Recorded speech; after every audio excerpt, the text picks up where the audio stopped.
Welcome to the show. This right here is Humble Beginnings. Y'all know who I am. I am your host, KJ. Oh, man, we got a fun one, man, that about to come up, man. But let me bring my gang up. Matty B, what's up with you, man? What it do? Chef Joe, what's going on with you, man? What's going on, fam? I got a couple more who probably going to be jumping in. I know everybody was out moving around on this beautiful Friday. It wasn't located, so if they get home, get situated, we can do what we do. But, we're going to talk this thing on out. What's going on, fellas? Chilling, man. Another day. So I know y'all been watching the news, the things of that nature. They see a lot of what's going on. Looks like we appear to seem like we just lost another rapper. I don't know who care, who don't care, or however this affect people, but we're gonna talk about it. We're gonna talk about some situational awareness, moving around and stuff like that. Then we're gonna get into the thing about people moving around when they got a certain amount of money. We'll just talk about it, man. It's just some things that just need to be addressed. So we're gonna talk about a couple of them. Honestly, we're gonna start with the recent one, but I'm gonna reference a lot of them. Like I'm gonna reference the Pop Smoke joint. I'm gonna talk about PNB Rock. I'm gonna talk about even Nipsey. You know what I'm saying? Like we just don't talk about these situational awarenesses. So I'm pretty sure y'all might have seen the video, or at least heard about the Migo brother. Yeah. Take off. What y'all think about that situation? That's some fucked up shit that happened to him, man. That's what I think about it. It's messed up. It's a sad situation. I agree. It's sad, man. 28.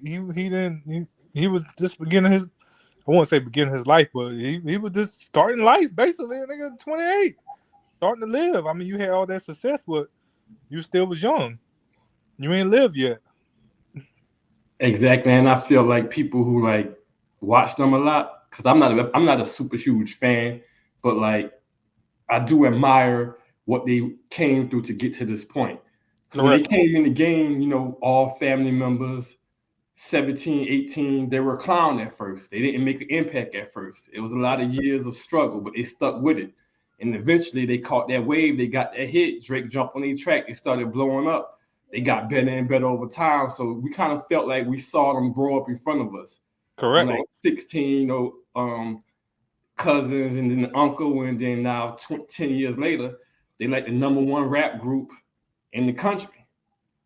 So even if you don't respect the music that they put out, I think a lot of people can respect the grind of just seeing family members stick together and go through that turmoil to get to a number one spot in their craft. So, well said, my brother. Well said. I agree with what you said, because I'm definitely not a fan, but I mean, I like to see people do good. I like to see people come up and they make it however it is that they choose to make it. I don't really have no problems with certain avenues that people take, as long as if it gives you the way you want to be. I think it's beautiful. You know what I'm saying? So what was y'all first thoughts when y'all saw this? What the fuck was damn security? That was my shit. I was thinking that I'm not surprised a rapper got killed, but I was thinking this is a big one, because these ain't no not to take anything from other rappers, because they might have had the cliche, but as far as the success, we haven't seen a rapper with the success of them get murdered in a while. You might have heard names like Pop Smoke and those guys, Nipsey. They had names, but they weren't as successful as those guys. These are number one charting artists. As a group, every time they drop, this is big.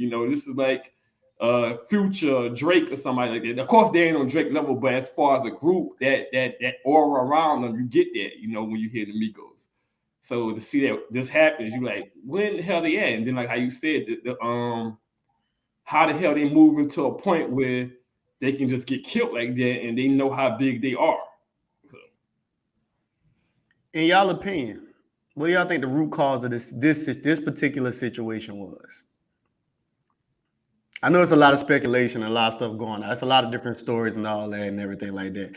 But I like to hear people's personal opinions or just simply what they think. Because me, y'all know me. I'll be quick to tell y'all that shit is relevant. Because I think the only thing that's relevant is the fact that we know he got shot. But we need to build some things and have some understanding with what go along with certain stuff. So I'm asking, what do y'all think the root cause of this situation was? I think it's a ego. Ego and what people choose to apply that at. And I think that's definitely applicable to this situation. It's just that energy that the rap game brings. A lot of people are destined for this to happen, just feeling like looking back at it. A lot of people are on a crash course for this to happen because even when you make it being tough, you kind of stick to, even if you make it, a lot of people still stick to what got them the success, even if they don't need it no more. A lot of people don't veer away from what's always been working for them. And we know in this rap game, there's a lot of macho, you have to be this way, you have to carry yourself a certain way that people, they want to live up to that reputation. And a lot of times we promote it, the movies that sell the most are the movies with tough guys or with, action-packed movies. A lot of people, they take on that mantra even in their individuality because they get praised for it, you get respect from women for it. And I just think this situation stems from that. Now, like how you said, a lot of things are speculation as far as what actually happened in this situation, but I think to even be in this situation comes from that ego standpoint of people feeling like I have to keep it real. I have to be around a certain community. I can't turn my back on the people because I was dumb at one point. These are the people that buy my records. These are the people that really love me. I don't want to just be around successful people because these people are my fans and supporters as well. So you put yourself in those situations, it's not if it's gonna happen, it's when it's gonna happen. Well, to add on that, it can be ego, but it also could be jealousy too.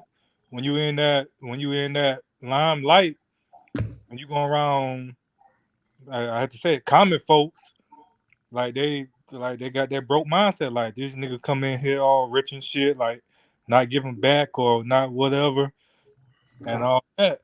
Like you say, speculations, it can be over dice, be over basketball game, but my jealousy is the root. People say money, but jealousy is. Yeah, I personally, I think ego is what got us here. I think on both sides it was ego. I think it was ego because they say the situation started more so with Quavo. For whatever reason he was arguing with whoever he was arguing with.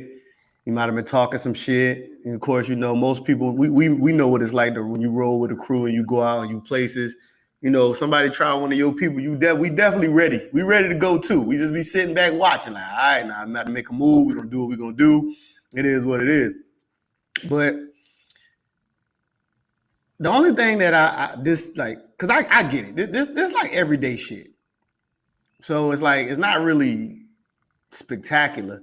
It's just weird when everyday shit typically run into motherfuckers who are worth millions.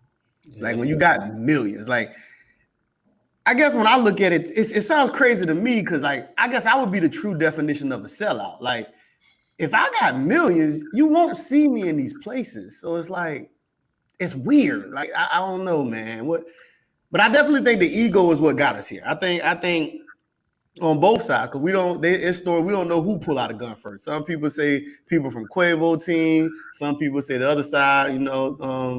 Jazz Prince. Some people, they was reacting. Some people say they pull out first. And regardless of who pulled out first, who shot first, I just think that he just shouldn't have been there. Thanks. I agree. Like, just period. He just should not have been there.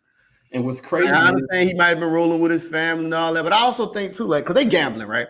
Like, with all that money, dog, there's so many professional places y'all boys could have been gambling. Woo! Yes, sir. It's like it's just weird. It's weird when somebody has that much money. Like, why work so hard to still stay the same? Like, my hard work is gonna be the reason I change up on y'all niggas. Like, I work hard to not stay the same. Like, if I'm gonna stay the same, I don't need to work hard. I'm gonna just be the regular ass nigga I was. Like, what's the purpose of working hard if you're gonna be the same person? You get what I'm saying? I think that's stupid to me. Like, and I think that goes with your association. Because I look at it like this. I think, because we're going to talk about some self-awareness. But we're going to get into it after we talk about a couple more people. Okay. Matter of fact, I'm going to hold off on that thought because I want to make a point. So when we look at the other situation, right, we had PNB Rock. A lot of the stuff that was around that was interesting because they were spending more time blaming the female. What y'all know about that situation? How y'all feel about that one? Oh, I think they should blame the female because sources said, and I actually seen the screenshot, that nigga posted in the car. He was at the goddamn Chicken and Waffle. And she posted while she was inside with him. But originally he posted while they was in the goddamn car. So My both of thing them. is, why the fuck you posting your damn location? Because that's the same situation with like Pop Smoke. Yeah, why the fuck? What? Yeah, that's another thing. Why the fuck you posting your location and flashing money? And you ain't got the right damn security with you. You got your homies with guns who ain't licensed and all that. So, Matt, do you think the female was to blame? Nah, I don't think she was to blame because I believe a man should be able to control his female. That's number one. Number two, it's been proven that that's not the actual case. I know that was rumored at first, but they've actually found the people that killed the guy and realized that the dude that actually his son killed PNB Rock, but they actually in the confessions found out that they was in the parking lot when they pulled up and physically saw them. He went back and got his son to come up there. So the people that killed him didn't even know about the social media posts. They was happen to be leaving the waffle spot, seeing him pull up with all that jewelry and brand going, all this hundreds of thousands of dollars worth of jewelry, and went back and got his son that was on house arrest. He went back and got his son that was on house arrest who just got out of prison for attempted murder and said, "Hey, we got food up there." And sometimes it's hard to turn down that lick when niggas hungry.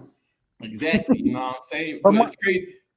So he must be, so it's been proven that she didn't have anything to do with that. So I think we just move reckless in general. And his ego, same thing, it goes back to what I said earlier. Even hearing previous interviews, he had told DJ Academics that he had been ran up on 2-3 times previous in LA and said he didn't need security because people respect him. He said he let them know what it is and they fall back because they know he don't take that stuff. He look him in the eye, he talk to him like a man. So he had been feeling invincible. Like I can go to any hood, I can stop by any place, and I'm gonna come out on top. So the female ain't got nothing to do with that. Even talking reckless to certain people online, he was like a person that talked reckless. A person that feel like he can do what he want to do, and this typically comes with it, man. Because there's a lot of people out here, they don't have no hope. Their only hope is to take from somebody else, and you're making it easier for them. Then we get a situation, and this one touched a lot of people when Cuz got hit. When Nipsey got killed. whoa. And I'm bringing up all these different things because I want to get into the concept. them. I want to get into this situational awareness and talk about a lot, but I want to just go through several scenarios because it seems to continually keep happening. But when Nipsey got hit, I think that was an egotistical situation as well. I think everything had something to do with ego. I think even like the Pop Smoke, I think a lot of pride and stuff like that came into the play. And I mean, that hunger, which I'm going to tap into that when we start addressing the people with a little bit of wealth. But I think with the Nipsey Hussle situation, it was one of those type of things. It's a comfortability that people have, that being around people, like how you said, he had a lot of notoriety. He didn't have the money like a Takeoff and Quavo them all had, but he had the notoriety. And sometimes that notoriety makes people want to try you. It's just like, and I know it's weird, but like, it's like when you hear people talk tough, most people think that people will shy away from that, but people don't really shy away from that. Like you talking tough entices a lot of people. Even knowing that you got a gun. Like we're an open carry state now here in South Carolina. And I still wouldn't carry openly because all that don't turn people away from you. It just makes people try to be more strategic on their approach. Mm-hmm. So it's like people got to be aware. Well, they got to care, because that's why I put we have to start caring in the title of this video.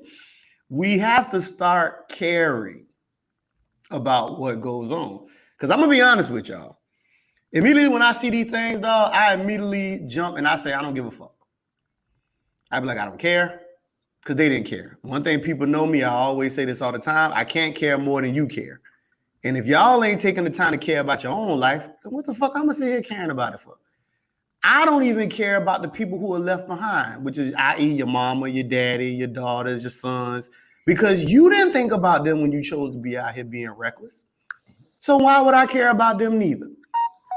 Because I got kids, and I care enough about my kids to stay the fuck away from certain things. And I'm not afraid. I'm not a scary dude at all. I actually like gangster shit.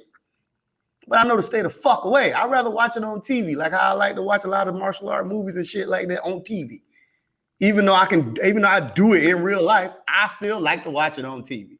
I'd rather watch. You know what I'm saying? Like, I don't want to be that guy. I think that's the problem. We're doing a lot of wanting to be that guy. So let's talk about some situational awareness, fellas. What are some things in this, the recent one, or any of the situations that come to y'all mind that y'all, in y'all opinions, that should have just been different? But we could start with, I guess, the takeoff joint.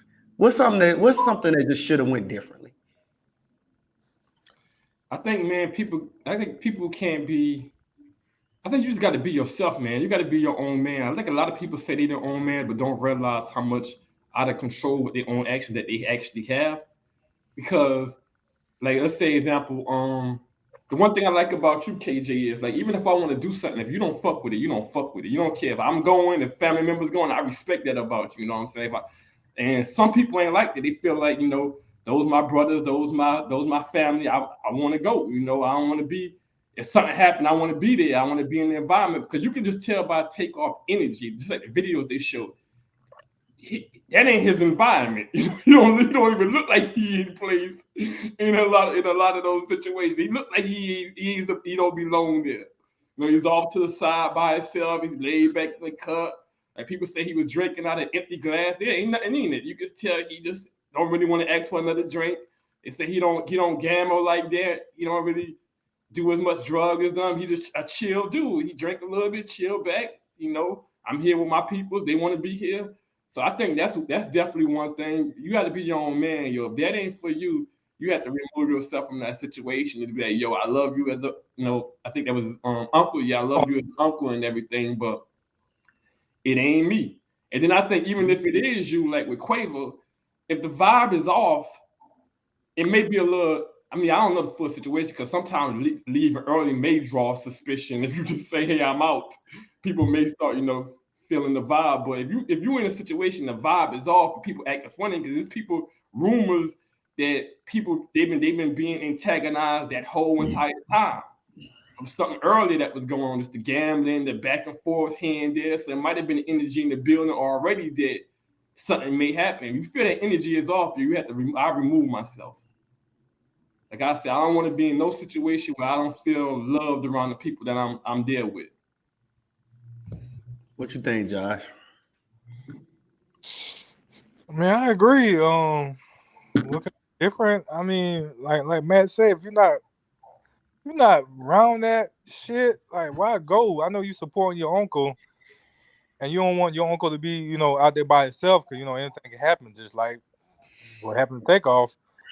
But goddamn, like, you like to gamble and shit like that, nigga, go to a casino or something. Like, I'm not comfortable in that environment. And if I'm gonna go and I got my fucking entourage, at least have one of them motherfuckers that at least certified bodyguard and know how to fucking shoot. Cause motherfuckers was just shooting all over the goddamn place and accidentally shot goddamn Takeoff. There's conflicting reports about that, but could be. Yeah. I'm not saying we don't know.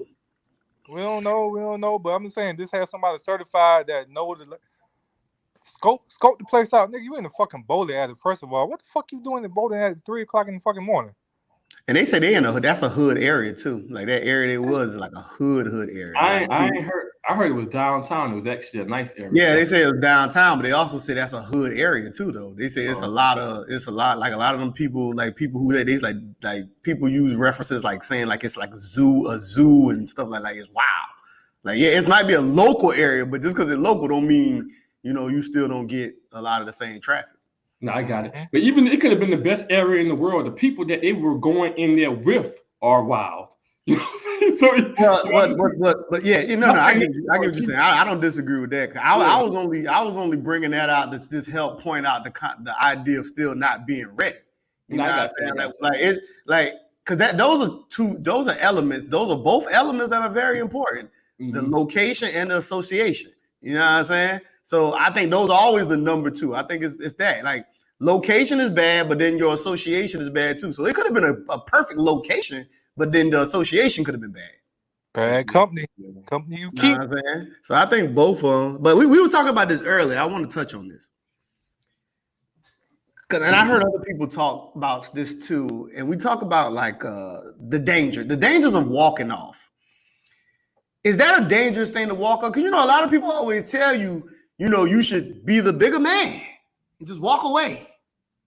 But when something is in the midst of going on, and this is a heightened situation, is it really smart to turn your back and walk away at that moment? Like, I'm talking about after we're already in the height. I ain't talking about before. Mm-hmm. Like, once it's already heightened. Because, if you catch it before, that's good. You peep it, you have, intuition, get the fuck up out of there. But I'm talking about once it already got heated. Is it really that smart to walk away in the middle? What y'all think about that? Damn. That's a tough one right there because you don't ever want to turn your back on your enemy or whatever the case may be because you got some savage motherfucker that go pull out and shoot. But I don't know, Matt. What's your opinion? I got to think about this one. Yeah, I was gonna see if you go. I know once I go. Yeah, I would say you just got to assess the situation. In that situation, particularly, well, in a general aspect, I would say I say a general answer. Then I go to that exact situation. In the general sense, I would say, me personally, in most cases I've seen, when you turn your back and it's a heated discussion, it usually don't end well. Because it usually pisses the person off. Because they're already feeling like most people when they get in an argument, it's already an ego battle. And when you turn your back with somebody, it's almost like you're subconsciously saying, I'm bigger than you. I don't even have to talk to you no more. Like, here's my back to talk to. Like, you beneath me, part of my back. You're beneath me, part of my back. And that typically, at minimum, I've seen that typically require a grab. Like, what the hell are you doing, man? Like, and they grab a dude arm and turn them back around and they just started going at it. Like, it don't always go to get, somebody get shot or killed or hurt or anything, but it usually initiates a physical touch once that happens.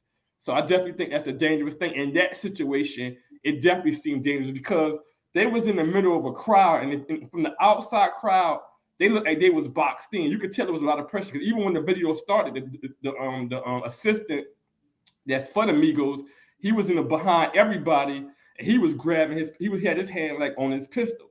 So when the video started, you see him in the back with his hand on his pistol, and he's usually one of them people that when they get into it, he's always up front. So he knew. Based on whatever was being said, I need to stand back. So if something happens, I can get a shot off without trying to pull out in front of the crowd. He would tell you standing back off like I'm ready to, like he was itching to pull it, So they must be was having a heated discussion. When you're having a heated discussion like that and people are around you, enemies here, person beside take off, boxing him in, like the worst thing you could do, you have to rectify the situation. You have to try to find a way to find some type of closure before we get out here.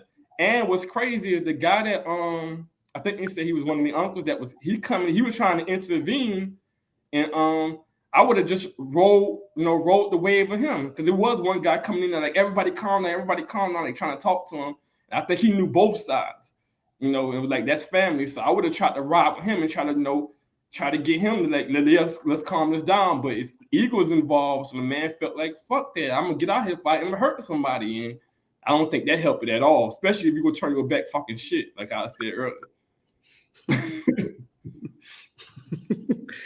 Yeah, I agree that it definitely takes a level of assessment because I've seen, because I've been in those situations, and I've seen just like how you say, sometimes, you know, when you turn your back, some people are entitled to another. They're like, yo, nigga, who the fuck you think you turning your back on? And the shit get crazy. Cause they're like, yo, you disrespecting me now. Oh, so you just gonna turn your back on me and then walk away. But then I also seen people too that when they try to like step down and be like, you know what, man, you know what, my bad, you got it. I've also seen when a person does that, I seen the other side get way more arrogant. And they be like, yeah, you right, I got it, bitch ass nigga. Like they become even more arrogant because now in their mind, oh, this nigga pussy. He look how he's stepping down. And then they jump at that chance too. So it's a weird thing. But yeah, it's assessing it, you're right. I think it definitely falls on a lot of assessment. Now, if I had to be personally, I ain't turning my back. Yeah, I'm not never turning my back. In none of them situations. Because I'm type of nigga, if we within the middle of any type of confrontation, I'm always gonna stay addressing it and dealing with it right there anyway. I'm not the type who could be like just walk away anyway. You know what I'm saying? Because I also know how to not push it to a certain degree too. So it's like I can stay within, and then you can calm down, and because you like okay, you can have discourse, or even with the concept of a confrontation. I know a lot of people when they hear confrontation, they think it has to be hostile. But we can deal with a confrontation and not be hostile. Like we can be peaceful and deal with a confrontation. And that's why I was about to say two things too. One of the things I was about to say is there's a way you can not turn your back and still not back down as well. There's a medium where we could find a way not to completely back down, but at the same time, I'm not going to turn my back on you. So even if I don't completely bow out, I can have the discussion, you know, and get to a point where we come to an agreement, you know, we come to a resolution without looking like soft and at the same time not disrespecting anyone further, you know. But I think Eagles involved with it, somebody feeling hurt and they feeling like, hey, I ain't gonna have that shit, you know what I'm saying? This is who I am. And Quavo, he is that guy. He's the one in the Migos that typically is the loudest person. With he would be the one in that situation to, you know, go do the back and forth and everything. And also another thing too is just me personally, I would never trust anybody that I met in the industry. Like if I didn't know you growing up or something, like you out there with people that you met in the industry, I would never be comfortable to trust people that I met dealing with millions of dollars and hundreds of thousands of dollars. At that point, a lot of people are just with you for business aspect anyway. Yeah, you never know. You never know the agenda that they have. You know, Exactly. Some people might actually want to look out for you because they want to be a part of what you got going on. Mm-hmm. And then there's some people who might be just there to try to destroy what the fuck you got going on. It's always a distrust of me. So you never really know who's there for what reason. And really is a gamble of, like, you know, if they'll do it and win, you know what I'm saying? Because a lot of times most people, like, you know, like if a dog hungry, they already say that same hunger dog make your dog eat your ass alive. So it's all about a matter of time of when it strikes. You know what I'm saying? Like, when is the opportunity for me to get the best of it? When is the opportunity for me to take it? You know what I'm saying? That's just how that works. And typically, and what's crazy is people laughed at, because 6ix9ine used to say a lot of wild shit. People laughed at him back in the day. Remember, he had the same issue with Jay Prince son when he was talking about being in the Foot Locker. And he said they were waiting for him to come out. So most of the time, when people offering you protection, that's the same thing that happened with Pac before he got shot in New York. When people offering you protection and this stuff, it usually comes with something they're going to want later on down the line. They may not say it right there, like, we looking out for you, but eventually, hey, man, I've been looking out for you this and this much times, yo. Can you help me out with boom, boom, boom? And they looking for you to say yeah. They asking you, but they expecting you to say yeah. And if you don't say yeah, you put yourself in a bad position. So people typically ain't helping you just to be helping you either. Oh yeah. Most people, everybody has an agenda. Like everybody has an agenda. Now, whether or not they for you or against you or whatever may happen, I mean, it's their discretion. But everybody definitely has an agenda. Most people don't just do shit just to do it. And that was one of my things. That was one of the things I thought about as well, because they showed a lot of Instagram videos leading up to that, how they were celebrating with the some of the people there, because it was a birthday party. They were doing videos. I'm like, how the hell they go from being that happy, celebration, hugging each other and stuff, to a few hours later being back down, somebody getting killed? Like, oh yeah, but we've been. But wait. We've been. I mean, we know.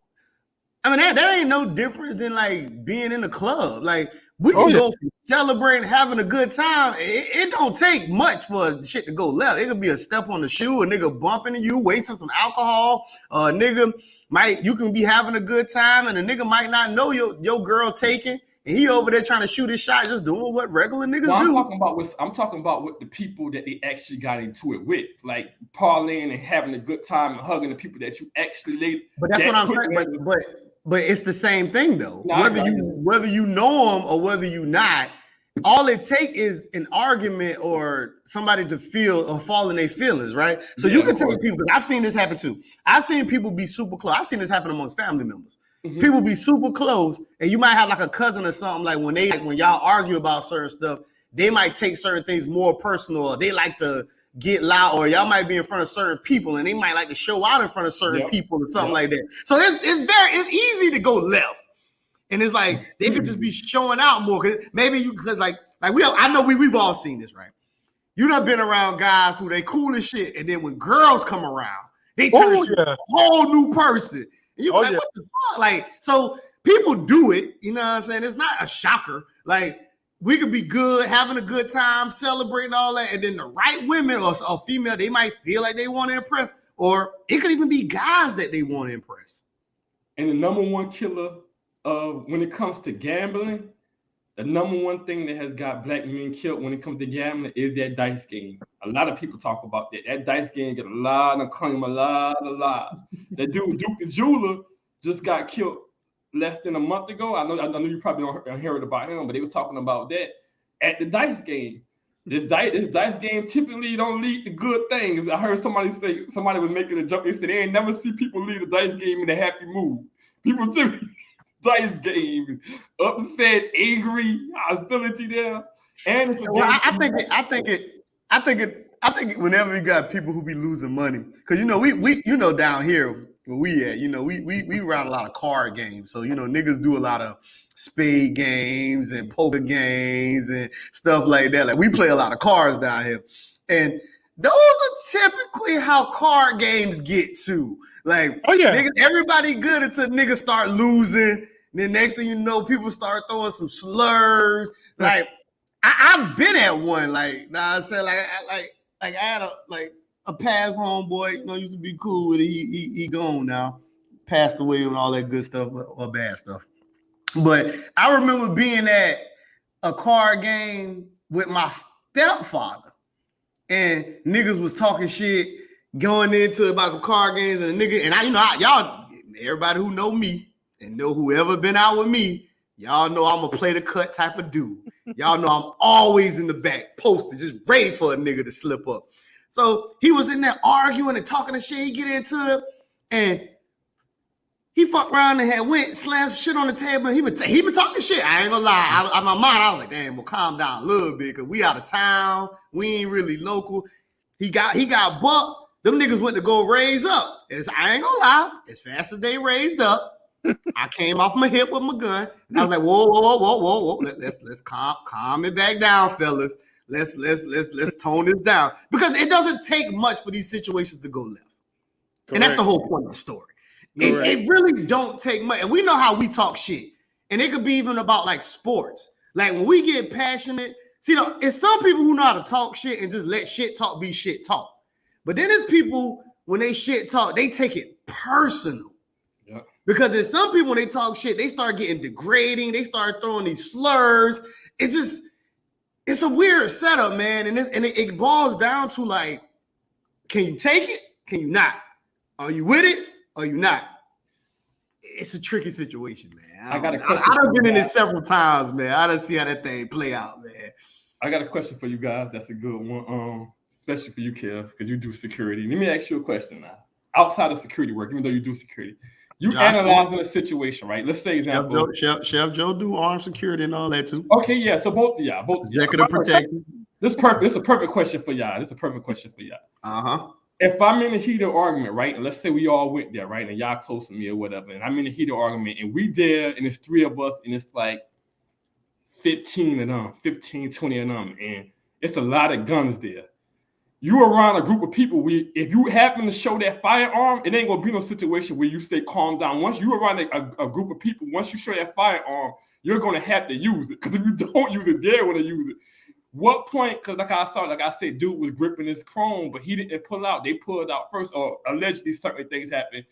How do you analyze that situation? Do you at what point do you just start firing, or do you wait till they pull out? Because that decision is a life or death decision.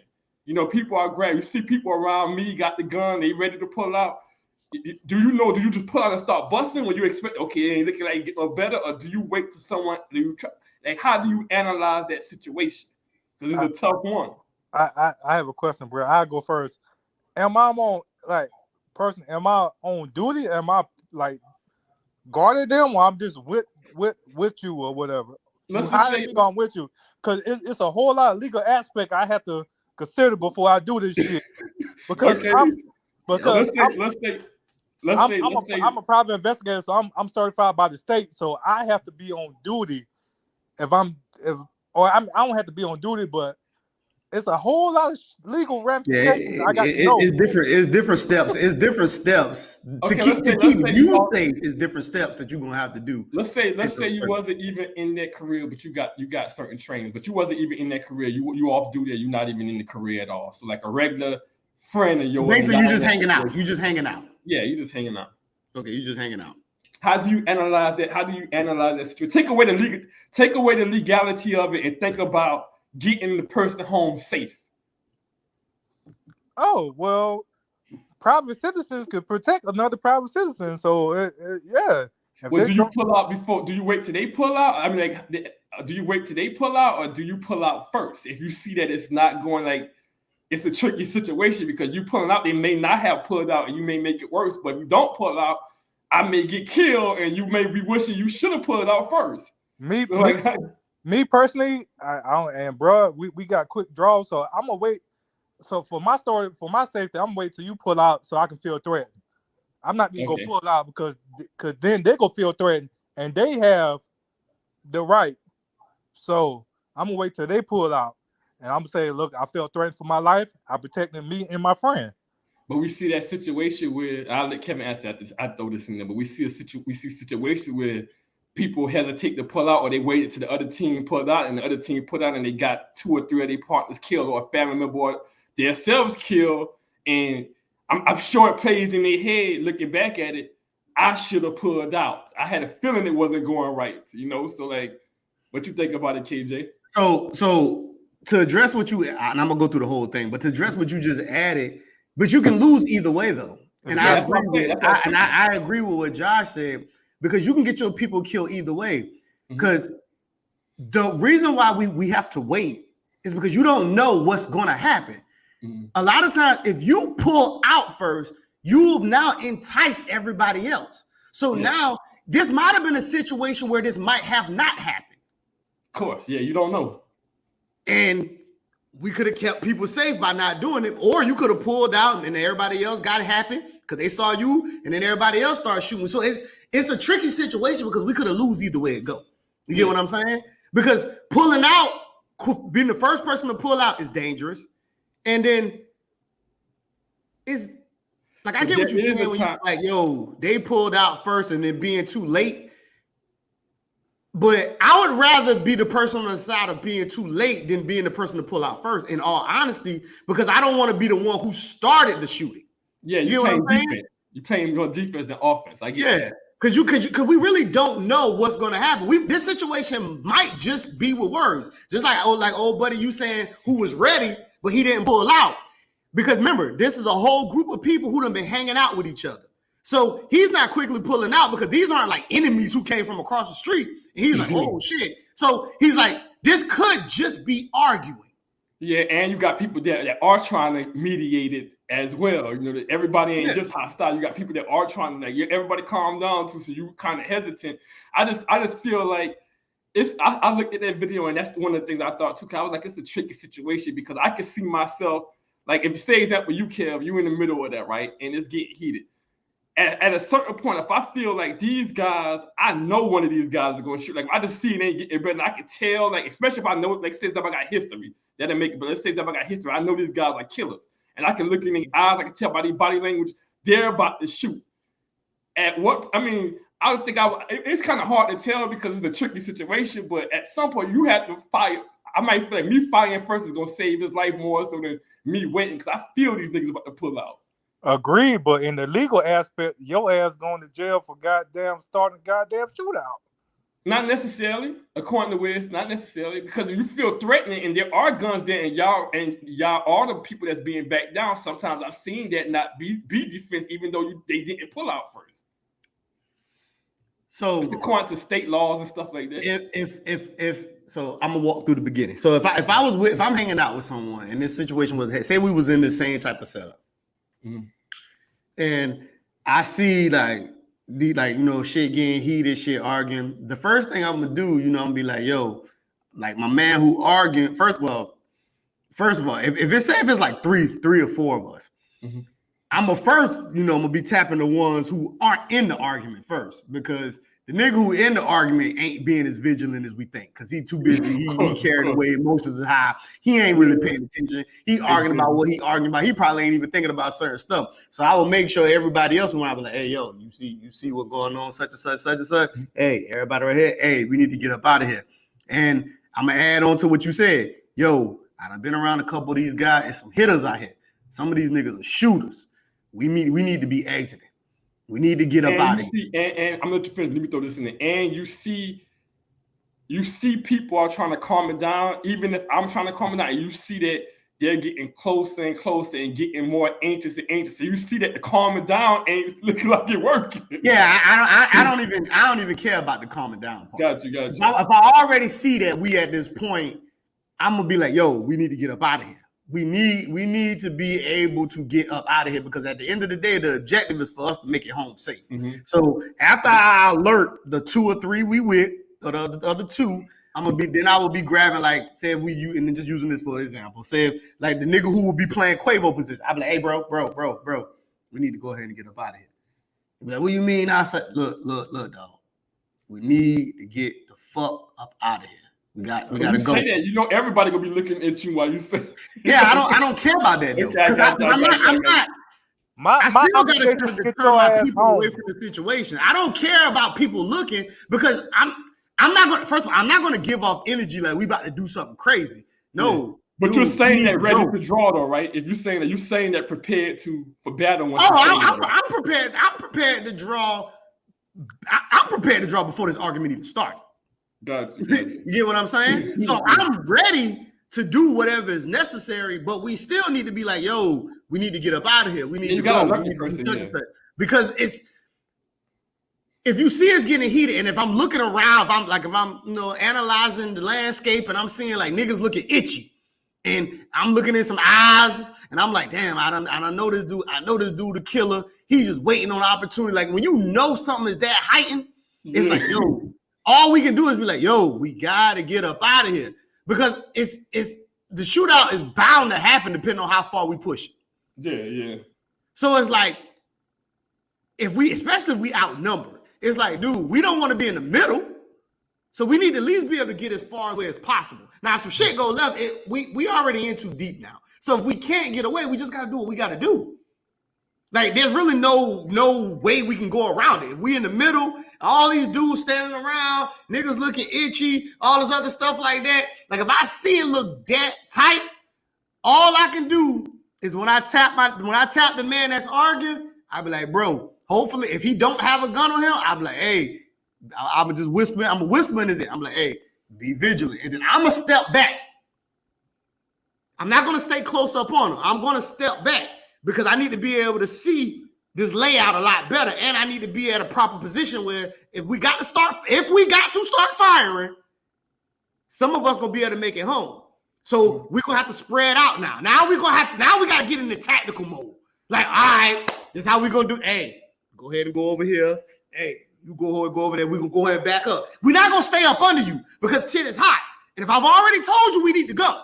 So if you're not playing and you sit here and want to continue arguing, I'm not going to sit here and be like, come on, man, what are you doing? No, now I'll be like, all right, so in order to protect us, we need to go ahead and fan out, and we need to go ahead and assess this a little differently.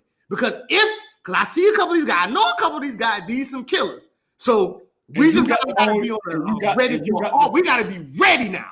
Like, And yo, you got the only gun, and they got like 4 or 5 people that got guns, and you got the only gun amongst all three of us. well, First of all, if I'm making out that situation, if we make it out that situation, that shootout, I'm whipping your ass and I'm cutting you off because you should not get well, it's hard to use myself when we talking about the only gun because I don't really know like too many people niggas that don't carry. Goddamn it, shit. yeah, dude. I had a and from a lot of my people who be white, dude. I had a little get together for my folk when they used to work at an old job that I was in. One of the guys had threw up a question, and he was like, "Yo, what's y'all EDA?" or y'all EDC more so. And he was like, "Yo," and as soon as he said it, everybody who was there pulled out a gun. And then not gonna no threatening situation because it's all love amongst the people, but it shows you that everybody carries. Like soon as he was like, "Yo, what's y'all EDC?" When the nigga said, "What's y'all EDC?" Everybody came off the hip. "Oh shit, nigga, I'm toting this 40 right here, such and such. I'm toting this Smith & Wesson, such and such. I got this Taurus, such and such and such. I got this Glock, such and such." Like when I say everybody at my house, we was at my house, pulled out. He was like, "Whoa!" He was like, "Oh shit." Now it wasn't surprising because we roll like this anyway. So like I done said, we're open carry state now. So I mean, understand what you're doing out here. But it is what it is, you know what I'm saying? But the point is everybody carries. So you can sit like you are crazy to think that niggas don't have it. Like everybody got a gun now. Hell yeah. Everybody got a gun. And if you don't got a gun, what the fuck is you doing? Go get one, goddammit. So I don't know. Shit's crazy. But another thing I wanted to ask though. I wanted to talk about this social media thing, like with the PNB Raw and the Pop Smoke and like those situations. Because we live in an era and a time where everybody likes to be on social media, everybody like posting, everybody like sharing their locations and all this other stuff like that. Y'all know me, I ain't really a big fan of social media. Only social media I got is YouTube. You know what I'm saying? And I fuck around on TikTok a little bit when I show a little bit of my martial arts shit, like with my kids, the work that I'm doing. But how dangerous is, well, clearly we know how dangerous it is because niggas is getting killed. But in y'all opinions, is it really worth it or how dangerous, however y'all want to approach this realistically? I don't really have a direct angle, but I just want to know because I'm not a part of it. So this is the only reason why I don't know how to word it because I'm not a part of it. I'll take it over, bro. Go ahead, do your thing. I think it's very dangerous because I got a client, I ain't saying no names, who I got to go guard tomorrow. And she posted her address, and this one is a fucking mega star. And she posted her fucking address, and it's not right because everybody keep coming by, taking pictures, want to get out, want to know if she there, blah, blah, blah. It's very dangerous because when you post that location, everybody has where you live. And it don't matter what security system, what security you got there. If somebody, well, it do depends on security because there ain't nobody getting past us. But I'm just saying, if you got one of the regular ass security that don't care and don't know what the fuck they're doing, they can come get you. But I think it's stupid. Like I got social media, I use it for my business as well, and I like to travel, blah blah blah. But for the ones who got multi-million, I'm like my brother Kevin. Nigga, you will never see me out. You will never know where the fuck I'll be at. And if you do, I'm already posting after I'm leaving.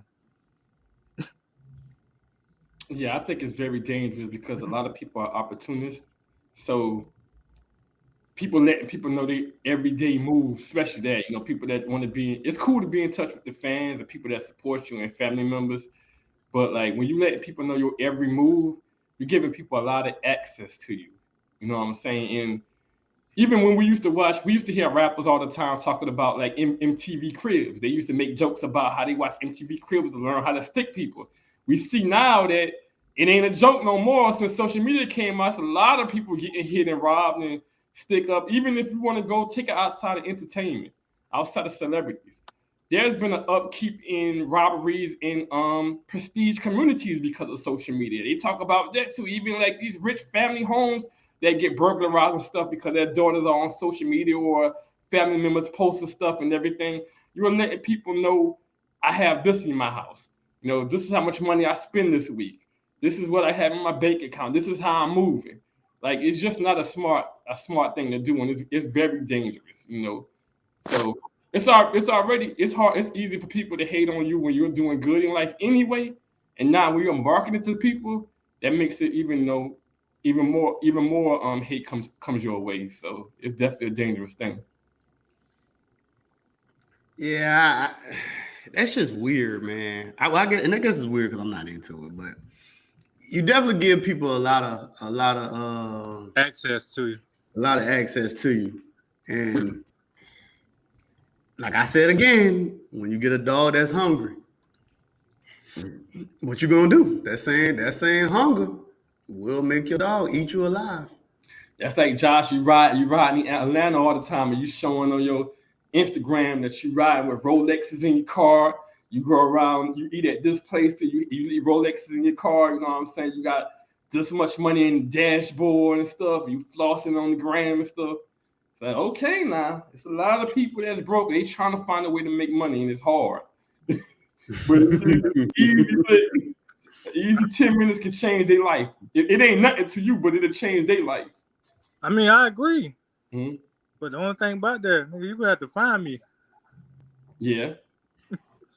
And if but just like the other situation, though, like sometimes people can just see you. You get what I'm saying? Yeah. Like they'll see you out and about. Like it might not be a situation like what's Buddy? What's the Pop guy? Smoke? No, not him. The one that got with the cookie spot. He used to visit every time he came home. Young Dolph. See, then that's another one. I didn't bring him up early, but he had a spot he loved to get some treats from. He always let people know he coming through, going to that same spot. I have some cats waiting on him. Could be like that. That's a fact. It's a dangerous situation.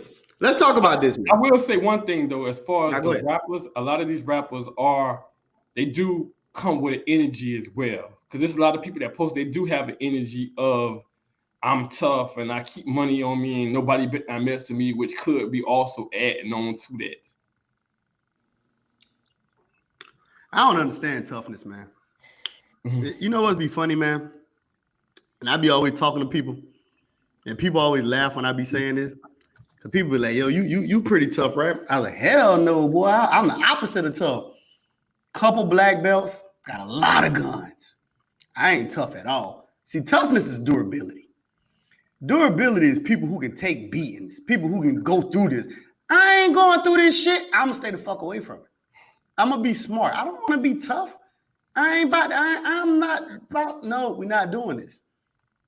And I don't mind. Like, and I always tell people, like I always, like me and Matt be talking all the time. Cause we always be joking. We be like, yo, we like to see some gangster shit from time to time.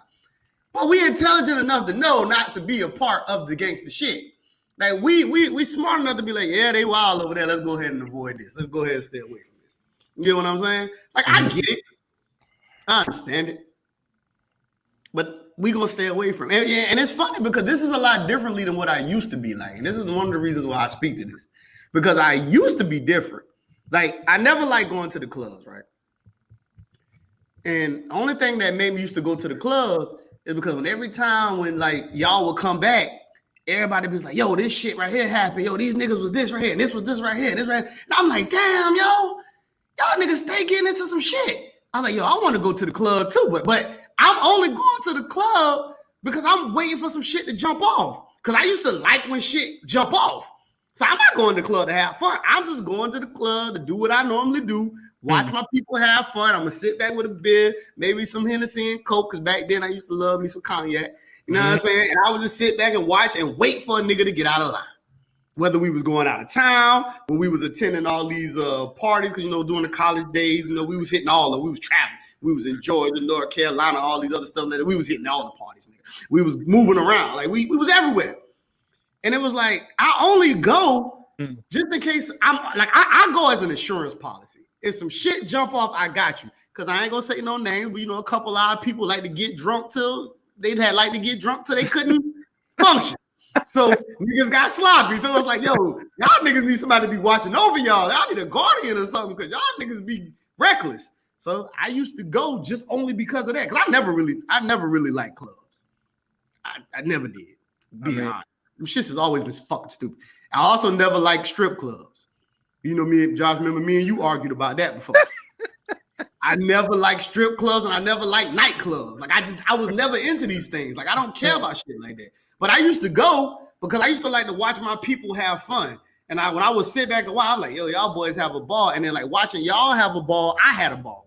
Cause I'm like, this ain't exciting to me, but shit, seeing how happy y'all is and how y'all turn up when the crunk shit come on, how we turn it down, how we snatch these bras and stuff like that when the slow jam. Like I was like, yo, this is beautiful.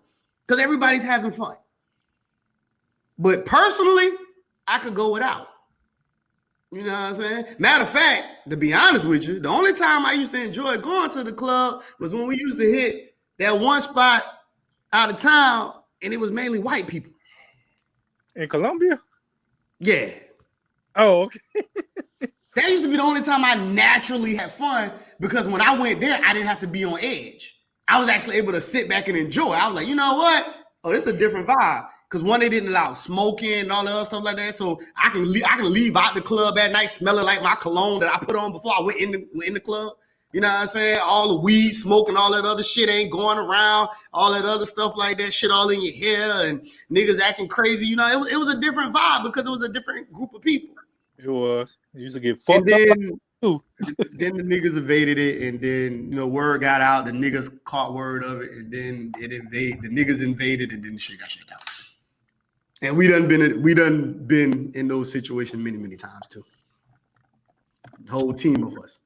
So we used to travel like that. We used to move around deep. Talking about at least about 12 of us, 13 of us. We used to move like that. We used to have the hotels. You used to be ready. They used to know we was coming. Yo, we need 4-5 rooms, everything. It was different. Good times. Good times. But let's talk about so we talk about people when they got a certain level of money, right? Okay. Cause we understand what it's like to be regular people, because we regular people. Should people move differently the moment they reach a certain altitude as far as money and notoriety? Should they move differently, and how do you think they should move? What y'all think? I go first. In my opinion, yes. Like you say, bro, they can call me a sellout all you want. I mean, I made it out the hood. I made it successful. I come back and try to sometimes I come back and try to mentor you or give back, but you won't catch me in there very often. I'll be somewhere trying to invest to get more money, and I do what I love to do. Me personally, I'll be traveling, seeing the world, giving back, philanthropy and all that. But yes. But some people in that mentality, like Matt said earlier, they're still in that fucking mentality of being in the hood, even after they made it out. I gotta go back, I gotta go support. Nigga, you made it out for a reason. All right, go back and give back, but damn, leave. Shit, don't stay. You going back into old habits. Now look, he 28 years young, dead, and you made it out. You following your goddamn uncle. Boom. Now you ain't got no life. Facts. I would say, of course, yeah, you definitely should start moving different. I'm hitting from another angle too, because I done spoke on this before, but I can understand it though, you know what I'm saying? Because we all have things that we're passionate about, that we love doing. Unfortunately, based on the environment we come from, the things that might have built our character, might have made us the people we aren't the best for us because of the environment we came up in. So I do understand, people that come from an environment where this is what makes them happy. You know what I'm saying? This is what they love to do. This is what inspires them. The same way, Chef Joe, you like traveling. KJ, you like martial arts. There's people that like that environment of being around their people. They come from where they come from, having a good time, shooting dice, laughing, barbecue going on. and bringing everybody to another spot, a high-placed venue, it takes away a lot of the excitement from it, but it's more safe, So I definitely believe if a person is leading their life based on purpose and responsibility, they should move different, but I understand it as well. But people just got to realize how important they are to their family, to themselves, to their legacy, and understand that what makes you passionate is a danger, and it also places your life in danger. But I understand it, it's hard. We can all say that, but if we grew up doing something like how you say, KJ, about going to the clubs, and it may be a bad example because you didn't like going anyway. But let's say, example, it was something that you were passionate about doing it. You can use me. I used to go to the script club Wednesday through Sunday, so shit, you use me. Okay, and you was passionate. You really loved it? When I came back from overseas, hell yeah, I love that shit. Yes. I was in that business. No, listen. One of the reasons why I brought that up, like, I don't know if Josh remember, but me and Josh argued in the script club one night. Cause Josh was like, yo, Josh like to throw money. He do money. And Josh gave me money to throw. And I was like, me, I'm about to, be like, yo, all this ain't about to get thrown. I'm gonna throw a little bit, might keep a little bit. Josh cursed me out in the script club. That nigga was like, yo, you better throw that motherfucking money. So that nigga like, he was getting mad. I was like, yo, I'm not throwing this motherfucker. I was like, nigga, listen, I throw a little bit, but some of this money going home. Because he used to love that shit. Josh love that shit. I was like, yo, hell, I fuck these hoes. That's how I used to be like. I must have been drunk as hell that time. Yeah, so you like doing that. So like you getting more money, is it gonna stop you from loving to do that? Now it may be a little different because you could go to a higher price, more prestige strip club. But if that's something you was passionate about doing, you making millions of dollars ain't gonna stop that. So, well, it wouldn't stop it. But me personally, I would make them sign an NDA. You come to my house, I would not go out. But do you want people coming to your house as well? You know what I'm saying? Because most people say they would rather go out than to let people come to their house. Who said it could be my house? I can get a hotel room. I can get a prize, and it ain't gotta be my house. Mm-hmm. It's just a little. I mean, like I said, I agree with I think we all gonna say the same thing on this one. I just was hitting it from a perspective of I understand it, especially for artists, because even if you look at the famous artists like you look at the Picassos, you look at the Vince Van Goghs, like certain people that are painters or whatever. Some of the best work came from being in environments that they probably shouldn't have been in when they made those paintings. Even when they made money in certain things, they lived a certain poorness or around certain people, and it inspired their creativity. So some of the best works come from that creative space. I get it. I just don't like that reference. I get fully what you're saying though. I get the inspiration, but I'm like, God, damn, it's a little different. We talking about doing some paintings now. Where these niggas is hanging out, and it might, this dice game might inspire the next song. I get it. Nah. Yeah, I mean it's a little different, of course, because if they're in a more dangerous environment and they actually around people more, so they're painting as being by itself, doing this thing just because he's enjoying the elements. So I get what you're saying. They might be secluded or whatever, but I'm just saying people get inspired by different things, and some people are inspired by, certain type of people. Even when I like being around everybody. I mean, not everybody, but like I like being around different personalities. I could be around any people, but like when I'm in New York, I mean Bed-Stuy. Like when they having those barbecues and the kids out playing and the grandmas there, and you see black people like you having a good time, it gives you a different feeling than when you in a more prestige environment and people aren't as exciting, they aren't as fun, those conversations aren't as relatable. So I understand it. Good point, Kev. Good point. I saw that. I was laughing when he said that. Good That's point. a fact. He said, so to answer the question, I think like when like I said before, if I work hard to change up on y'all. You damn right. What's the purpose of even getting to this to stay the same? Like, even if I like the niggas who like my niggas from the hood, I've said this before. I'm not coming to the hood. Like, The nigga Takeoff, he was worth alone almost about what 28 million. I mean, they did 3 Sweet, so all of them worth 28 million. But That's what I'm saying. Yeah. So you mean to tell me with 28 million? I'm not coming to visit y'all niggas nowhere. Let me know y'all coming out. Let me know. I'll go ahead and get the plane. I'll fly all my niggas out to wherever we gonna hang out at. So Like let me ask you, with the money these niggas throw on jewelry and shit like that, nigga. What is that nigga to get my niggas some plane tickets? Nigga, come holler at me, boy. Now we over here. Yeah, I'm gonna chill in LA this weekend. Yo, come and fly y'all boys out. Y'all ain't. I got it.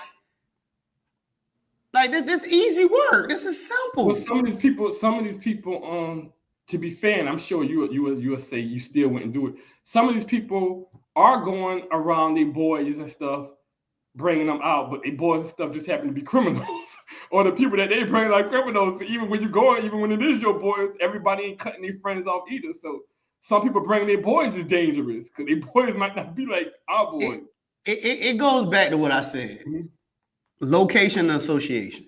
Yeah, So of course, if you bring them hood niggas with you, then hood shit is going to transpire. exactly. So I mean, at the end of the day, you still got to make the decision of, don't carry the hood niggas with you. If you don't want the shit to go left, or you don't want certain stuff to happen, don't bring certain people around with you, because it's very hard for y'all to shoot me at a club when I'm home.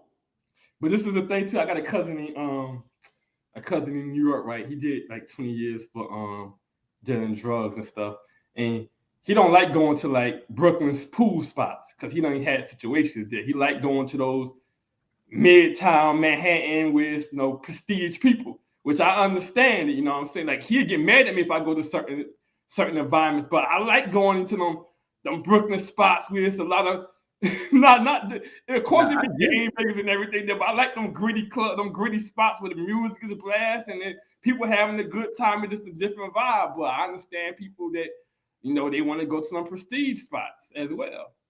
No, I mean, I get it. Like, listen, I ain't in the business of telling you what not to do. My whole thing is you need to understand and learn how to assess the situations of what you are around. Because like I always say, I don't have sympathy for these niggas. Yeah. You know what I'm saying? Like, it's all choices being made, man. You know what you're doing. You know what you're around. You know how, like, we know what it is. We done been around hood shit. We know what hood shit look like. We know when shit pop off. We know when shit look like it about to pop off. We all know. Yeah, I don't want to go to the poker. I don't want to go to the poker game in the barbecue they having on Shaw Air Force Base. I want to go to the one on North Main in that hole right there. Let's go. and that's fine. But we just know too that when you go on North Main, there's probably gonna be some gangster shit over there. That's all. Like, and it is what it is. I just think that once you meet a certain echelon, I think that need to change. I totally agree. That's why I say, like even gambling. That's why I say, if I ever hit some money, I break my family a little bit, and I'm going to an undisclosed location. Call me on the sat phone. I'll give you the number. That's it. But you would never know where I'm at. I was watching something earlier, and it was funny because they was joking about like white security versus like people when having black security. And my dog, Mr. Let Go, man. That man said, yo, niggas need to have white security because black people are afraid of white people. And I ain't gonna lie, I 100% agree that the type of security you keep around you can help dissolve certain things when they tend to arise. Because when you got niggas around you who look like they with nigga shit, it don't really deter people away from nigga shit. But when you got people around here who look like they policemen, they look like they some feds or some CIA agents, people typically move a little way. Now, I'm not saying everybody, because I have crossed niggas who just don't give a fuck. Mm-hmm. I know niggas that don't care, but that ain't most niggas, so I ain't gonna highlight them, because that ain't most niggas. A lot of niggas are actually scary. But I have met niggas, they don't give a fuck. You could be standing next to the police, nigga. You say on site is on site. They don't give a fuck. Like I know some pure ignorant niggas. But but most people ain't like that. That's a special breed. It take a special breed, dog, to really not give a fuck. And most people, they give a fuck. That's why I used to hate when people always say they don't give a fuck. Because most people, it's not that you don't give a fuck, it's I don't give a fuck unless, or I don't give a fuck until, or I don't give a fuck but if. So most of these niggas ain't really like that. You know what I'm saying? And one of the reasons why I know this is because I've been the nigga who did not give a fuck in certain instances and around certain stuff that I've noticed that, oh, y'all niggas really care. Oh, y'all niggas ain't really like that. Like, I've been around home invasions and things of this nature. Like, come on, man. Most people ain't built like that. Most people ain't even built for when the squabble comes. They not. They just not. And I think it's a You ain't got to worry about that about me. I also think it's a comfortability thing as well too. I think we just used to violating black people. So even if you get a black security guard, there's people that used to violating a black person. So I think a little bit of it is, even if it's a person that's weaker and you know they're weaker, people get used to routines and everything. You know, people creatures of habit, like how they say. So dealing with a white guy is something that's unfamiliar, you know. So I think that plays a role in it too. It ain't just that they law, you know, that the law can get you and all this thing. I think people also, it's out of their comfort zone. That's how I like it. I like for them niggas to be uncomfortable. Uncomfortable with it. Because when niggas get comfortable, niggas do ignorant shit. Like that, exactly. You don't want niggas to be comfortable. But that ain't no different than when people in relationships. Like sometimes when people get comfortable, they do stupid shit. They willing to try shit. You know what I'm saying? When people on their toes, they ain't willing to just try shit and do stupid shit. You know what I'm saying? So I personally, I like it when niggas are uncomfortable. Hey, I saw you businesswoman on cruise season too. You was in the chat. You probably didn't even know I was in there. I had just hit. I businesswoman back. I hit her back. I saw you comment on Ricky show a couple times. You know, I fuck with Lapeef. Yeah, I noticed that. I ain't never I see her on a lot of those shows. I be seeing her in the chat. I be like, oh shit, that's businesswoman. I see her a couple times too. Yeah, I fuck with Lapeef them boys, man. It's dope, man. I like panel conversations. That's one of the reasons why I do this the way that I do this too. I like to hear other people's perspective. Like one thing I always tell people, I don't like the idea of hearing one nigga just sit here and talk and give his opinions and his thoughts. To me, that shit is boring because all of us got opinions and all of us got thoughts. How about we just put them together? Like, there's not one person, even out of all the books I read and the things that I subscribe to, that I don't think just hearing one person means anything. It's like, nah, nigga, I want to hear other opinions. I want to hear people challenge that shit. Because everybody who know when they talk to me, they know I'm a challenger. I'm gonna challenge some shit. And I like that. I like to hear niggas get to challenge. You saw the episode where JR was talking about how he started Lapeef and like he a pioneer and shit. I had like when he said that shit, yo. That shit was dope because it was long overdue.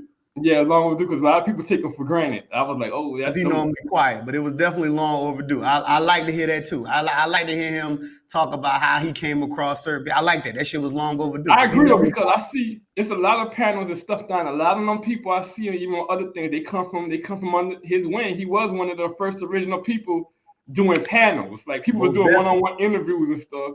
He's the first people kind of connecting a lot of people, and he got a space now where everybody, you know, they building off his show, and then someone start talking shit. So I think he just had to let people know, like, don't forget, I'm the one that actually got people knowing you, like. Most definitely. Sometimes you're so humble, people take you for granted, yo. I totally agree. I don't think nothing wrong. Listen, even when people talk about ego, man, I think ego is necessary too. Like I think like how Hov said, sometimes you gotta remind these fools who they fucking with. Yeah, I love that. You know what I'm saying? Ain't nothing wrong with a little ego. You know what I'm saying? You gotta like just like we talking now. Like you gotta learn how to assess certain situations, man. Like you gotta know when to apply certain things to certain situations. And I think ego is one of those things too. You gotta know when to put the ego there and when not to. Because it's like how we were saying earlier. Some people, when you step down, they get more, you know what I'm saying? Yeah. They get more arrogant. So sometimes you just gotta let people know, like, hey, nigga, I ain't no bitch now. Don't play with me. Like sometimes you gotta do that to niggas. Sometimes you gotta check these niggas. Remember I said that line that Trill be saying, I'm gonna show you there's a difference between who you think you play with and who you actually play with. Oh, most definitely, yeah, of course. But that's kind of like what I be telling niggas, like when I hear people talk shit and people be like talking crazy, and I be like, yo, what you want to do?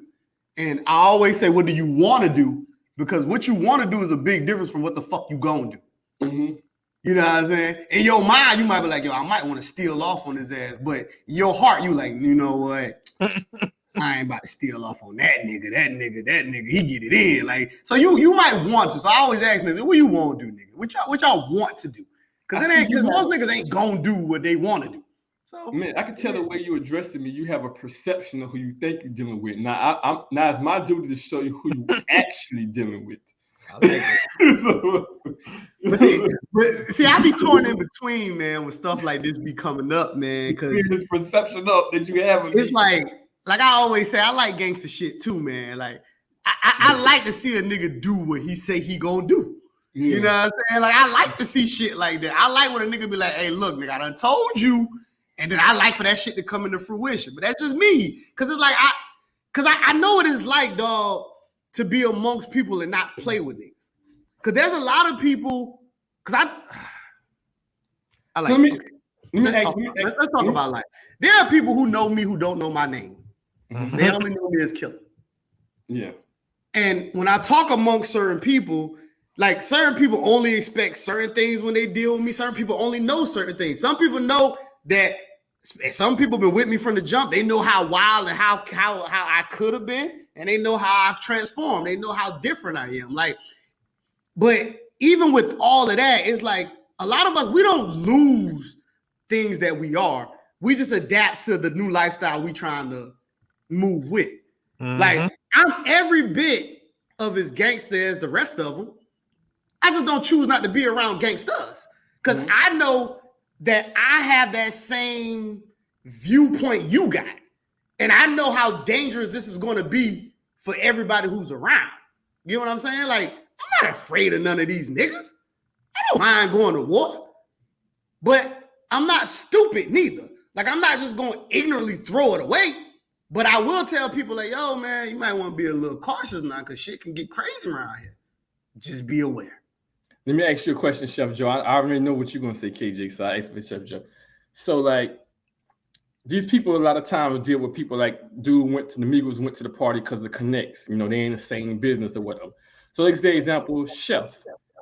You ain't always just being a chef for like prestige people. Sometimes you may be a chef for like rappers or certain environments. Do you turn those, if these are opportunities that can further your career, but you're getting invites to hostile environments, but they're like, hey, we having a celebrity party or this album dropping, but this is an environment where it's gonna be some hood niggas there. This rapper coming out with an album, he's like, hey, we want you to cook. Do you turn those opportunities down because the people there may not be the type of people you want to be around, or do you take those opportunities if that's going to, build your business up?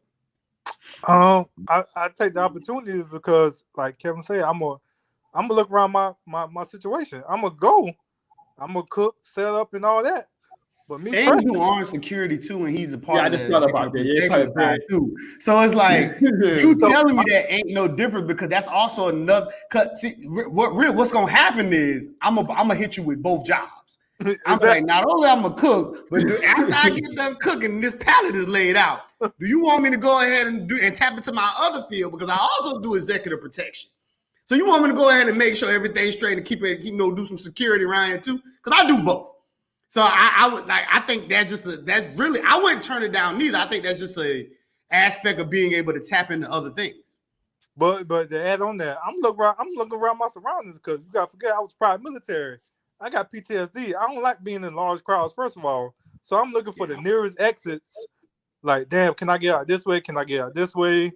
Shit, I break through the window. I ain't gonna hurt myself, nigga. I ain't pussy. But I just don't want to go to jail for having a fucking flashback and killing all y'all. Yeah, I mean, it makes sense, man. People just got to learn how to. The biggest thing, man, is people got to learn how to assess situations. There's no blueprint to it because every situation is different. You know what I'm saying? Shit turn around. Like certain situations can go from 0 to 100 real quick, and there's certain situations where there are elements where we could deter and kind of get away from it. You might be in a situation, calm down, and then everybody else calm down. You might be in a situation where it's too late. By the time you want to calm down, nigga, it's too far gone now. Ain't nobody calming down now. We got to all get busy now. You know what I'm saying?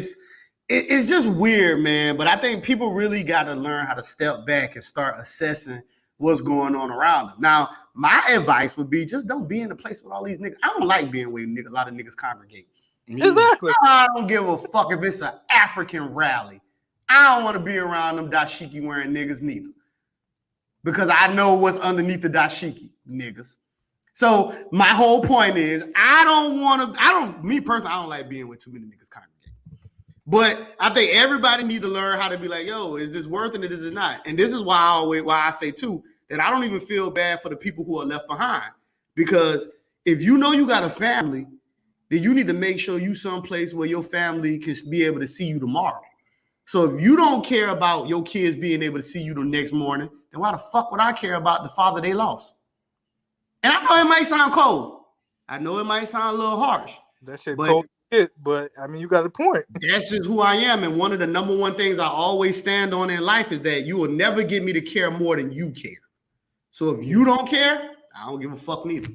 Yeah, it ain't like a situation like Kobe where he going to a game for his daughters and they just happen a freak accident or something like that. Yeah, that's different. That's a little different. That ain't that's different. That's different. That ain't the same. Yeah, I was saying a little different. Yeah, but I felt bad for that one. Yeah. But the rest of them niggas, nah. I'll just be like, here we go. I'll be like, here we go again. Same old shit, dog. Just a different day. It is, and I'm tired of seeing rest in peace. But if these, like you say, like rapper is a dangerous job. I know that if you become a rapper, that's a dangerous fucking job. Gangster rapper. I was just about to say that. I was about to say a gangster rapper, not just a rapper. Okay. How many shootouts? How many you down there in Atlanta? How many shootouts Andre been in? Oh, none.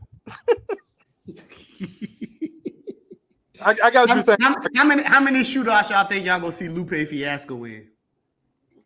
None. Chance to rap. You know what I'm saying? It ain't just rapping. It's the niggas. How many shootouts y'all think Common gonna be in? I think Common gangster, but none. Yeah, but he not. Of course he come from the element. Like he come from those type of beginnings, but he's not gonna build in it. Like what I'm saying, he's gonna be like, yo, look, we gonna back out. I get what you're saying. Kev posed the question. I'm gonna put it up there. It's an interesting question. What y'all think about this? He said, are black men the biggest threat to black men? Yes, because black men got that crab in the barrel mentality.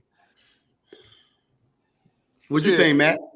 I would say poverty, the men that are in poverty, yeah. But I think, like I said, it's a lot of dope black men that's winning, that have a different mentality. I think it is based on who you separate yourself around, you know what I'm saying? Like I've been around a lot of black people that own businesses, that have great careers, and to be honest, it's a small percentage of the people that's causing all the trouble. Really, you know what I'm saying? In any community, a small percentage of people that's causing majority of the trouble. So I wouldn't say that, but I guess he's weighing it based on other races. So if we're weighing it based on compared to other races more so than the percentages, I can see where that's coming in there. I would say yeah. But in particular, I would say yourself. The main thing you have to win at is knowing yourself and winning the game of life with yourself. So you can operate, and I don't feel like nothing is a threat to me other than myself, the decisions I make, number one. So that's my opinion on it. So if I answer that question, I wouldn't say that black men are the biggest threat to black men. I would say the makeup and the identity in which that a lot of black men choose to claim is the threat to other men. Okay. And by saying that, like when we take on these roles, like when we talk about these gangster rappers, when you take on these roles and these placements of being gangster, anybody who, once you fall in the identity of a gangster, you are a threat. Because you know what a gangster is. When you take on the identification of a thug, typically a lot of bad shit comes behind it. So I think that when we take and we start gang banging, you know what I'm saying, stuff like that, we fall into the realm of these things once you start to identify with certain elements. I don't think that like black men as themselves, because you know black men come in all shapes and forms. You know, you got so-called good black men, bad black men who are motivated to do positive shit, some black men who are motivated to do negative shit. I think it's within human nature naturally, because nature, that you're gonna get all elements. Like you can't have a bunch of good people. I think we have to have bad as well, and because. In all honesty, if there was the concept of bad people, then you wouldn't even be able to identify what a good person is. You get what I'm saying? So I think that people are just who they are. And I think that with black people, though, I think we identify and claim a lot of ignorant shit. We latch on to things that are more chaotic and more terroristic in our community than anything else. Shout out to my boy Logic. You know, he loved calling black women terrorists, but I think black people have a problem with being terrorists themselves. We terrorize our own neighborhoods, we terrorize our communities, and we don't try to be those leaders and things like that to step forward and actually do better. So I think that's where the problem comes. I think the problem comes in where you place your identity at. Because you got to think about it. That's where your ego typically lands too. Like if you place your identity at being, say, like a guy who's a player, right? Then typically he will become a womanizer to a degree because he places his identity at getting bitches and doing all this other stuff like that. So the same way with people who consider to be a thug. We all know a thug is a criminal by definition. So if you place your identity at being a thug, that means he gonna always be doing some shit that's against the law. He gonna be doing some wild shit. So I don't think that it's the men. I think it's where we choose to place our identity. And because most people on this planet all want to be something that they're not, and I know a lot of people can't accept that, but most people, and that's all races, if you really want to be honest, want to be something that they're not. That's why it's easier to manipulate people. That's why it's easier to drive people. That's why religion has a strong hold on people, because everybody want to be something else. That's why even in this YouTube space, everybody who don't even have experience in nothing, don't know this, don't know that, everybody keeps saying that they are counselors now. Everybody's an instructor of this, and they teaching. Everybody's a coach. I coach men. I coach women. Everybody's coaching people. Even niggas who don't have no fucking life experience is coaching niggas. So my question is like when they always say, well, how we have this many chiefs but no Indians? If everybody is a fucking coach, then who the fuck is here listening to the information and actually building? If everybody's a fucking coach. That's why I always keep stepping forward and I keep telling y'all niggas, I am not your motherfucking teacher. I am not your teacher. If you rock with me and then you learn something along the way, that's cool, fine and dandy, like my daddy always say. But I am not your motherfucking teacher, because I am a teacher for those who identify, and I work with a lot of children, and I have 5 of my own. So I build amongst those who that I love and I care about. I am not y'all niggas' teacher. Yes, That's sir. why this humble perspective on this show. Because I'm just going to give a perspective, and the gang is going to give their perspective. You take it if you need it. You don't. You don't. It is what it is, dog. I don't like talking to ideals, because ideals don't help you. Because I can tell you about some gangster shit, because I've been in some gangster shit, but you might not have been a part of certain gangster shit. So if I tell you an ideal or something like that, you run with the ideal. But if you don't have the experience and don't really know what it's like, that ideal information that I gave you is useless. True. Same way when you get these niggas that talk relationships. It's mighty funny that a lot of the main people who like to name themselves as coaches ain't people who are in actually marriages and relationships and all this other stuff like that. People just like to talk. And it's fine. I don't knock it. But we do have to understand that, and I say this because I'm always one of the people, I don't believe that you have to have something to be able to speak on it. But I don't think everybody should be jumping to the title. Like, if you're talking, you're talking. But I don't think we should be labeling and all this, we self-proclaiming ourselves to be this and proclaiming to be that and proclaiming to be this. Because typically with most titles, it typically takes other people to acknowledge you as this, not yourself. So when I hear people talk, let me see the niggas who acknowledge you as such. Not the fact that you claim to be a teacher. Not the fact that you claim to be a coach. Let me see the people who look up to you as such. Because we can all do it. Like I do martial arts. I teach martial arts. I got plenty of students. I got plenty of peers. I'm a part of several black belt clubs. I got plenty of people who will acknowledge me, like, okay, I get busy. He do what he do. You know what he know. I'm involved in these tactical classes and things of that nature too. So you got people who are around you who can verify what it is, but you don't have to be self-proclaimed. And the problem is everybody is just self-proclaimed. Self-proclaimed bad bitches. Self-proclaimed I'm the man. Self-proclaimed this. It's just crazy, man. And I ain't mean to, go on a rant, but it just felt right. But what else y'all got on this subject matter, man? I mean, that's pretty much all I had. I just wanted to dive in and talk a little bit about certain things. What y'all boys got? How y'all want to do this thing before we wrap it up? I felt it was a good discussion, man. Everybody gave their solutions. We talked about what they should have did, right? I think everybody did, not to be there. And y'all niggas who got money, especially if you worth $28 million, nigga, you can kick out about 500,000, maybe a year on security. It ain't that much, Thing is, I think the thing is a lot of I agree with you. The thing is, a lot of people, they have the security. They may be paying that much money because they use it. Like they say, when they do they main stuff, they roll with a whole lot of security and top notch. When they do the shows, yeah, when they do a show. When they do their shows, boy, they keep their security, but they don't. But you know what that is, though? That's because a lot of these niggas know that when they go to hang out, they doing shit they ain't got no business doing. Exactly, that's what. And they know you can't have certain people around when you doing shit you ain't got no business doing. That's what that is. That's why you get that. Like when they doing their shows, you doing legitimate shit.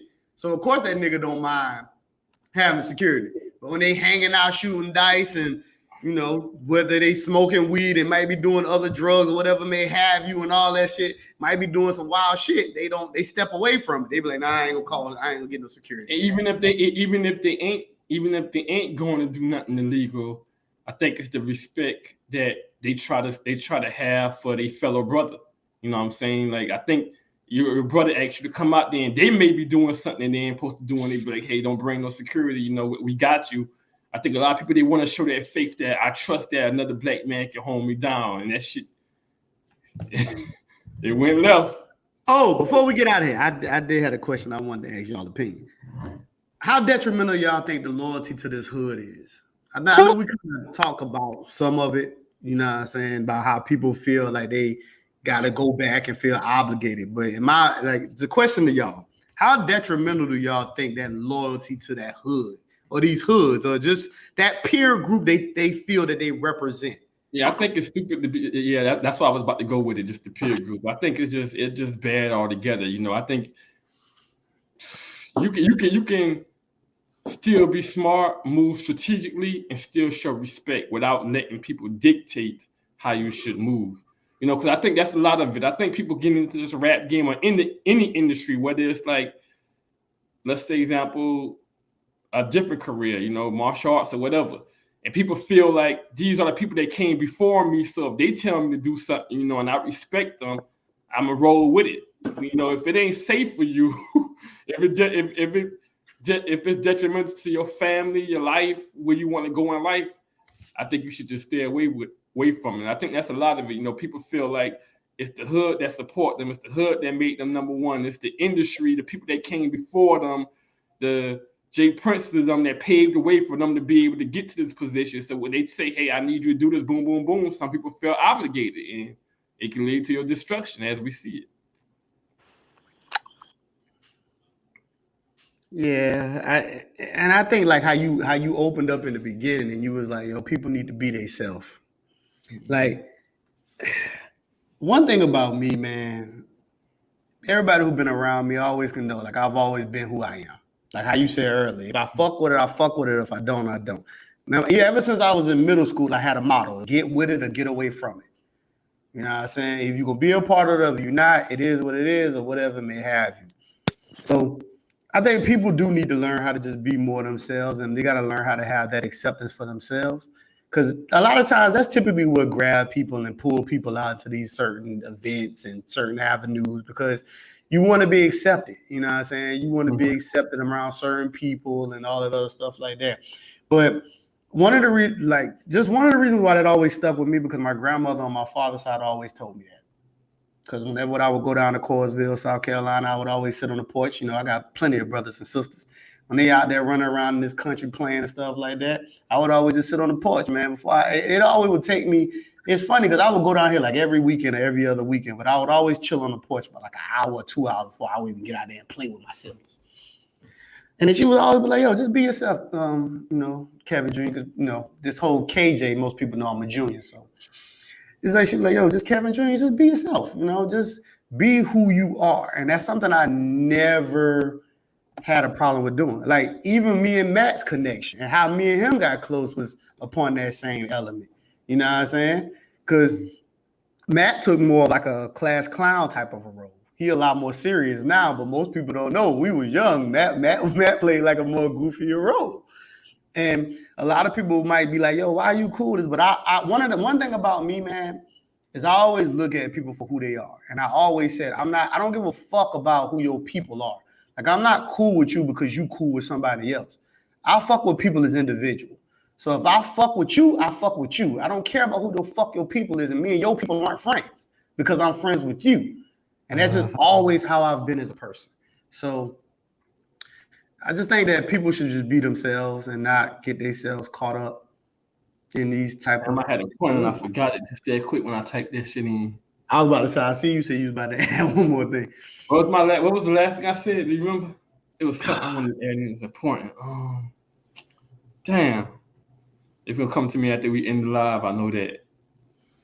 But yeah, I mean, I think that's the most important thing, though. Be yourself, man. Because honestly, if you be yourself, and even if you one of them gangster niggas, you with gangster shit, go ahead, do your thing for you. I got it. Perfect.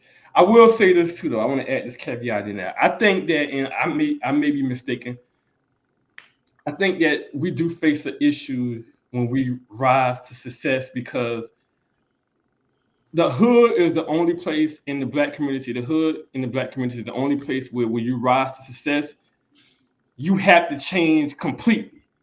Like, everybody else can rise to success and see people like them, that speak like them, that act like them. When you come from the hood and you get to that level, you typically are around people that are completely different. So that change curve for a black person from the hood is typically higher than other people.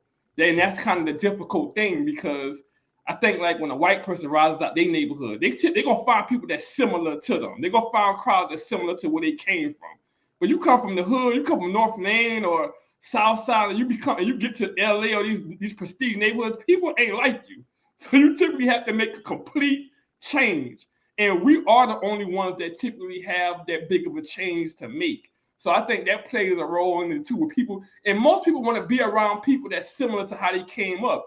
It's just that we come up in such a bad environment that we had to typically change our whole not personality, but change our whole social group to now create a whole new social group. And I don't think other races and people are dealt with that task, because the things they champion at the bottom are kind of similar to, even if they make it, they still can typically find them same social groups. So, I gotta add something on that. If I make it out, you can too. It don't matter with your social circle. You can do it. Most people are just fucking lazy. That's the main point. They're just fucking lazy. They don't want to put the work in, the hustle and all that to make it out the hood. They're so stuck in that fucking mentality that, hell, my daddy ain't shit, my uncle ain't shit, I ain't gonna be shit. No offense, but shit, if I made that hood nigga, you can too. It's about motivation and hustling and believing in your goddamn self.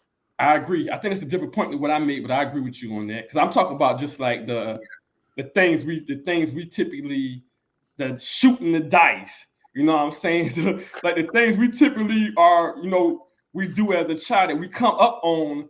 Typically, people that's very successful ain't doing the same thing. So we typically have, the things we really love it's mainly a hood type thing. Yeah, I definitely agree with what Josh said, but y'all both speaking a different point, because Matt's speaking more to like the hobbies that we choose to endure, like the card games, the shooting dice, you know what I'm saying, the dominoes and things of that nature. Those like the things that we view as fun. Josh is speaking more so to career paths and things of that nature, like actually bettering yourself to where you can get away from it. But Some people, like this situation we talking about, even currently, some people can better themselves and get out of it, but we still find a loyalty to the street shit though. You know what I'm saying? Like, even though we made it out, we still feel like we are obligated to come back to the people. You know what I'm saying? Show some love. We got to show love over here. We got to show love over here and all this other stuff. Like, I ain't gonna lie. I guess, you know what sounds weird to me? Like, I'm so me that when I be hearing people say check in, I be like, yo, check in? What the fuck is this checking in? Like, what the fuck is these niggas checking in? Like, what the fuck I look like having to check in with some niggas? Like, I'm a grown ass motherfucking man. But I get it though, because when you move among certain crowds, you want to be around certain places. So I get it. But that check in shit just be sounding weird to me, dog. Like, it sounds weird, especially when you don't know the person. If you know the person, it's a little different. Check in, bitch. I ain't checking in with nothing, and you better leave me the fuck alone. Like, that's how I be hearing it. I be like, check in. Man, you better get the fuck out of my face and leave me alone. But I don't find what a lot of people find appealing, because I won't be at the nightclubs, I won't be at the strip club, I damn sure ain't playing no dice with these niggas. If we gonna do any gambling, we going to a fucking casino. Yeah. Like, a lot of people want to walk out. They want to walk down the avenue with $1 million with the jewelry on and stuff. And you need to be connected to some people to be able to do that. Because if you're doing that by yourself, you're definitely going to get hit. So. Most definitely. I mean, I agree. So what else y'all got, man? Before we go ahead and get up off this thing, man. That's it for me. Damn sure it for me. All right, man. I mean, that's pretty much all I had to. All right, y'all know how we do, man. Before we get up off this thing, man, y'all go ahead, run your plugs, let the people know where they can find you, and man, you know that's how it works. Matty B, tell the people what you got going on, where they can find you. I'll be here for right now, Matty B. Chef Joe, let the people know where they can find you. Well, I got different plugs. God damn it, you can find me on Chef Joe with the Pots too. My business page, Joe's Services LLC. And you can find me on TikTok, Joe's Cooking with Chef Joe with the Pots too. And I'm also on YouTube, Cooking with Chef Joe. Most definitely. Y'all already know I'm KJ. Y'all know this right here is definitely my channel, you know, Humble Beginners. You know, we like to have these great conversations and talk a little shit from time to time.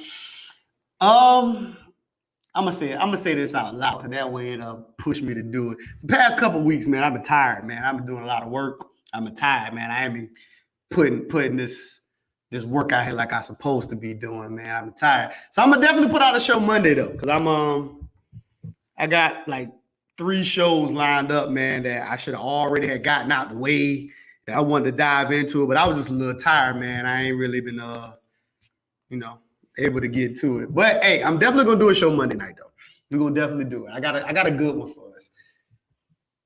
And I'm gonna definitely do one Monday. I ain't gonna spoil it because I got something I want to work out. But hey, you know, y'all know how this is. I'm definitely KJ. This is what it is. I had, you know, my brother Chef Joe, my brother Matty B definitely came in, blessed me with their presence. And, you know, this was just another one for the books, man. I mean, until the next time, you know, we are most definitely out. Peace. Peace.